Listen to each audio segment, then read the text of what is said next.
Hello, dear listeners, and welcome to today's TSF1 Greece Podcast for the Japanese Grand Prix. Today, with me on the podcast is my co-host Panos. Hello. Hello, Alex. Yeah, not very excited. That's a long weekend for you right there. And drum roll, pretend that you hear it. Dimitris, hello. Hello. How are you? I'm fine. Alex, How are you doing, Hamilton boy? Dimitris. I'm trying. He's trying. Okay. It's been a rough crying. Yeah. So, Panos, will you do us the honors to start with the free practice? Of course. Absolutely. Of course. Absolutely. So, free practice 1, Friday morning, we have Max Verstappen in first place, the comeback, Carlos Sainz in second, and Lando Norris in third. Moving on to free practice 2, Friday afternoon, Max Verstappen once again first, Charles Leclerc in second, and Lando Norris in third. Free practice 3, Saturday morning, right before qualifying, Max Verstappen, Lando Norris, Oscar Piastri, Sergio Perez, Charles Leclerc, the top 5. Moving on, qualifying, out of Q1 in Q2, we have, out of Q2 in Q1, I'm sorry, we have in 16th Valtteri Bottas, 17th Lance Stroll, 18th Nico Hülkenberg, 19th Zhou Guanyu, and 20th Logan Sargent, who didn't finish while crashing once again. Moving on, Q2 out of Q3, 11th we have Liam Lawson, once again this close to Q3. 12th Pierre Gasly, 13th Alex Albon, 14th Esteban Ocon, and 15th Kevin Magnussen. Our top 10, Poleman once again after a break from the last Grand Prix, Max Verstappen, second Oscar Piastri, third Lando Norris, very strong appearance from McLaren once again, fourth Leclerc, wow, fifth Sergio Perez, sixth Carlos Sainz, seventh Lewis Hamilton, eighth George Russell, ninth Yuki Tsunoda, and 10th Uncle Alonso. Great. So, thank you very much for the intro, Panos. Now, let's dive into the main race. So, the start was pretty intense. Verstappen took the lead, outpacing Piastri and had to defend Norris at the same time. But behind them, chaos ensued as the main straight was full with debris flying everywhere, where we saw a multiple car crash. It was really a mess. Both Alfa Romeos were the ones that took the biggest hit. Perez also got involved, damaging his front wing. This led to the deployment, as expected for Japan, of the safety car, but Perez's troubles were only beginning there. When he rejoined, he sped out of the pit lane, and actually got slapped with a 5-second penalty because apparently he didn't let the other cars overtake him quick enough, can we say? Mm-hmm. It was like a gray zone, so basically we've got the first 5-second penalty. 5-second penalty, it's okay, 5 seconds, it's okay. It's Red Bull, come on, 5 seconds, it's like a cruise lap. Mm-hmm. The restart order was quite interesting. Verstappen, Norris, Piastri, Leclerc, Sainz, Alonso, Hamilton, Russell, Lawson, and Tsunoda. Alonso made a notable start, moving up to 6th from 10th. Lawson also made it to the top 10, surpassing Tsunoda, but Perez, he was way down in 18th. By lap 4, the safety car was in, and Verstappen immediately took off with the McLarens and others in pursuit. We saw some action between Russell and Hamilton around lap 6, with Russell overtaking, but then Hamilton reclaiming his position. Bottas, however, had a spin and had to pit, but luckily he was still in the race. By lap 10, the order was Verstappen, Norris, Piastri, Leclerc, Sainz, Alonso, Hamilton, Russell, Lawson and Tsunoda.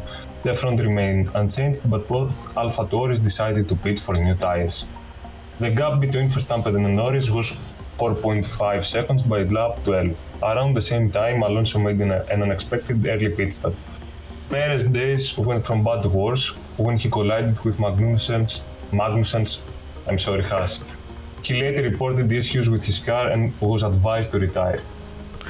Yes, and moving on to lap 14, a virtual safety car was deployed just as Piastri decided to pit. At this point, only Piastri, Ocon and Alonso had made pit stops among the top 10.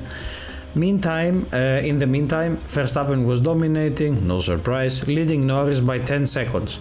The Ferrari duo was not far behind though. Yeah, okay.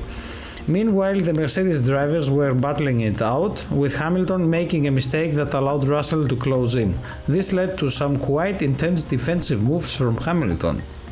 Not very friendly, may I say, especially the push one on the backside of the track. Pano, have you died?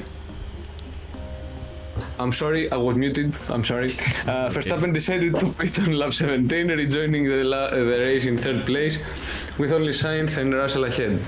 By lap 20, the order was Verstappen, Russell, Piastri, Norris, Leclerc, Ocon, Alonso, Sainz, Hamilton, Tsunoda.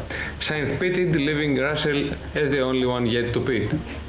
Alonso wasn't too pleased with his pit stop timing, exclaiming, "You've thrown me to the lions." So soon after, Sainz, Hamilton and Ocon overtook him. Stroll had to retire due to a front wing issue, which was later confirmed to Alonso as not being a threat to his car. So Russell, who was in P2, was trailing Verstappen by 9.5 seconds until lap 12 when he pitted. Piastri was now in second, 11 seconds behind, with Norris close behind. Leclerc and Sainz followed. By lap 26, Sargent and Albon both retired. Alonso made his second pit stop around this time. You know, Panos, what annoys me most, other than McLaren fanboys? People who say Sainz instead of Sainz. It's Spanish. Mm-hmm. So I don't know Spanish. Fuck off. Okay. Leave it for the break. So, by lap 30, we see Verstappen in control, leading Norris by 14 seconds. No surprise. The order in the top 3 was at this point Verstappen leading with Norris and Piastri following. In the meantime, in the Red Bull garage, they were preparing Perez's car for another run, mainly to serve the penalty to avoid a grid penalty for the upcoming Qatar Grand Prix. Mm-hmm. The top 10 remained relatively unchanged for a while. Sainz was trailing Leclerc by a few seconds, which was the closest contest until lap 35. That's when both Leclerc and Hamilton decided to pit. Norris pitted a bit later, and Hamilton managed to set the fastest lap, undercutting Sainz in the process. Lap 38, Verstappen pitted, followed by Sainz. Russell was the only one in top 10 who hadn't pitted. The order by lap 40 was Verstappen, Norris, Russell, Piastri, Leclerc, Hamilton, Sainz, Alonso, Ocon and Gasly. Verstappen, showing his dominance, set another fastest lap. Russell, on older tyres, was overtaken by Piastri. Perez briefly returned to serve his penalty, but eventually retired. Russell's strategy seemed to be faltering as he dropped positions, with Leclerc and Hamilton closing in. So, and following up and wrapping up the race, on lap 49 Mercedes instructed Russell to let Hamilton pass, because apparently he couldn't, which didn't sit well with him. I mean, why would I? By lap 50, Sainz had also overtaken him. It was quite an eventful race to say the least, but as we all know, the Japanese Grand Prix never fails to disappoint. Absolutely, Alex. On that absolutely wrap up, we can also say Red Bull Racing is the Constructor champion of the year. And I think in Qatar in 2 weeks we will have them. We will have Max as the driver, take the driver championship for this season, right? Yeah, for sure. Yeah, I see like a meh. Okay. Anyway, so. That's it pretty much. I think Piastri deserves more than everyone the title of driver of the day, because I mean you were battling the lions, especially for someone who just came into Formula 1 and also is driving for McLaren, not like a Red Bull or something amazing, because I mean it's Red Bull and the rest is pretty much the same. I'm gonna get shit for that in the comments definitely. And I think we can look forward for the next podcast in 2 weeks, because the next race is between the October 6th and 8th, the Qatar Grand Prix, as we get into the last straight of races for this season. Ladies and gentlemen, or I would better say lady, because you're only one according to YouTube statistics, thank you very much for being with us today.